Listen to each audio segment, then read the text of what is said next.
في حياتك ما راح تشوف ولا أي نتيجة من حارق دهون ولا أي مكملات ولا زنجبيل ولا شاي أخضر ولا هاي الأشياء كلها راح تكون صفر وما راح تعطيك أي نتيجة أبدا إذا مش مزبط الأساسات. كثير ناس بعت لي بشرب شاي أخضر صار لي سنين وما شفت نتيجة، بشرب مش عارف زنجبيل، باخذ مكملات الفلانية وما عم بشوف. في حياتك ما راح تشوف هاي النتيجة أبدا، لأنه أنت الأساس مش مزبوط عندك. انت زي اللي بيحكي انا بدي ابني طابق ثالث بدون ما ابني الاساس والطابق الاول والطابق الثاني. في حياتك ما رح تعرف تبنيه. في الهواء بدك تبنيه مثلا، وهذا بصير معاكم. بدك تاخذ هاي المكملات وتحرق الدهون بدون ما تظبط اساساتك. اساساتك هي كالاتي ثلاثه: تظبط نظام اكلك، تظبط تمرينك، تظبط نومك.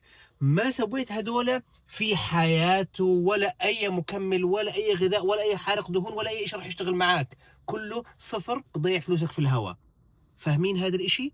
واذا بدكم نساعدكم في سوبر هيومن في برنامج يحرق لك الدهون ويظبط لك حياتك، ابعت كلمة سوبر او شوف اللينك الموجود عندنا في البايو. مع السلامة عليكم.